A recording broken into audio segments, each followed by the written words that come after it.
Jesus' name.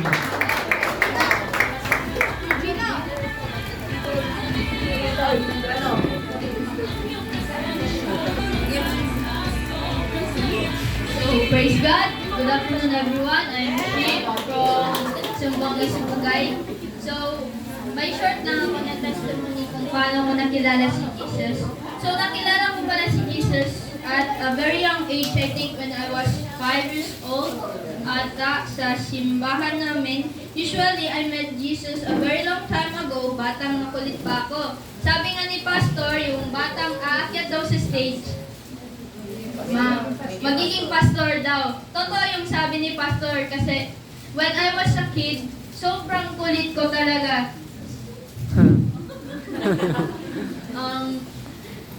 Nagsisirap ako ng mga instruments. Nung una pa nga, malapit ko na nasira yung TV namin. Sa sobrang kulit ko po. Pero, praise God, paglaki ko when I was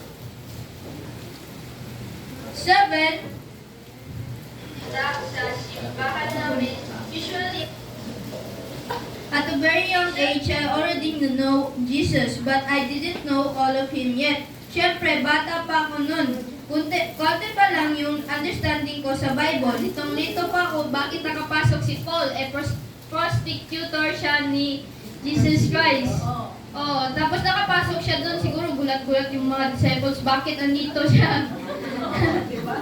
Tapos kung totoo ba si Jesus Christ or gawa-gawa lang ng mga tao, and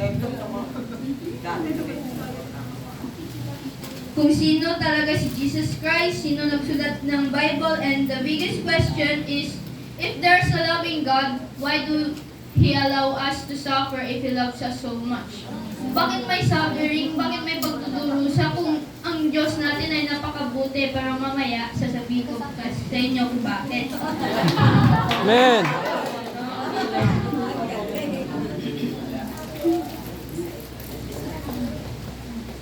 Then when I was 7, I dreamed of becoming a worship leader. Yun. Wait lang po, nawala na ako. Yung batang makulit dati, praise God, ngayon nagsiserve na ako as a worship leader and youth leader in our church. Wow. So at that moment that I've said that naisip ko, paano nga ba if I became a worship leader? May change ba? Mahirap ba? I tell myself that kahit anong maging ang pagiging worship leader, kahit anong hirap ang pagiging worship leader, tutuloy ko yun kasi gusto kong makilala si Jesus. I want to know the person who saves, the person who died on my cross for my sins. So, when I was 7, sinabi ko to sa loob ng simbahan namin. Bata pa ako, mahilig na ako magkanta para kay Jesus sa pulpit. So talagang... Ay, sample. Anong kanta po? Ikaw, kung ano yung alam mong kanta? Sige, proceed ka. Gusto na yun? Later na lang. So napapos ako bigla. I was 7 years old, tapos ano yung lumalabas sa bibig ko, like, is this normal for a 7-year-old to question this? Sabi ko, yung mga kababata ko, puro laro lang yung inaatupag nila, tapos ako, ang dami ko ng question kung totoo yung Bible, totoo ba si Jesus? Why do He let us suffer? Totoo ba na may Diyos? Then, bago ako mag-13th birthday ko, I have decided that this time is matutupad na yung matagal ko nang inaasam na maging worship leader. The first time that I stepped into the pulpit for how many years, I felt so alive. I felt something in my chest that in how many years of my life I never felt before. So nagtaka ako, ano yun? Like God. When bago pa mag-worship, tears are pouring in my face. Sabi nila, ano to God? Parang ba't ang gaan? I felt so alive. And pagkatapos ng worship namin, I realized that it was the fire of God. It was the Holy Spirit that was moving in me. Wow. That's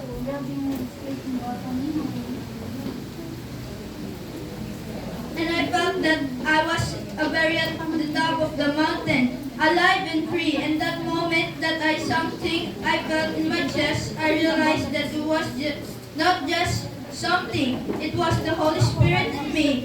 I felt the fire of the Lord since that day. I made a promise to the Lord. So nag-promise ako since that day, bago ako nag-step ng pulpit pagkababa ko. So I promise not just to myself but to the Lord that hindi ako mag-stop to sing praises and glory to His name, because since bata ko, ito na talaga yung gusto ko. And so when October 7, nung na-diagnose ako, galing kami sa piyesta and umuwi ako ng madaling gabi. Araw. Madaling araw. Natulog na kami nun. Tapos pagising ko, bigla na lang nawala yung voice ko and I was like, chop, chop, chop, chop. And nawala na yung voice ko, hindi na ako makapagsalita. I was so emotional. Like sabi ko, Lord, ano to? Okay lang siguro na maging bulag ako, maging pilay ako, pero huwag mo kunin yung voice ko. Nagmamakaawa ako sa iyo. And then, the pastor go there and pray for me that nakarinig kasi ako ng mga voices noon eh. I don't know kung sino sila. Sinasabi nila sa akin na hindi ako tanggap ng Panginoon, hindi ako mahal na inuutusan akong magpakamatay na lang daw ako. Kasi sa sobrang problematic ko noon, sobrang stress sa school, sa bahay, hindi ko na alam saan ako lulugar. I was just so emotional. And yun yung pagpunta namin dito, may mga doctors na nag-help sa akin, and praise God na nakokontrol ko rin siya, pero minsan inaatake pa rin ako. So why do God let us suffer? Because He has a purpose. Amen. Sabi kanina ni Kuya dito that every pain has a purpose. So Amen. nalaman ko yung pain na pinagdaraanan ko right now, it has a purpose. Kasi nakapunta ako sa biggest Christian church sa CCF. That was one of my biggest dream na makapasok doon. And like I was, wow, God, kailangan ko bang pagdaanan muna yun bago muna ako pinapunta dito? But it was worth it.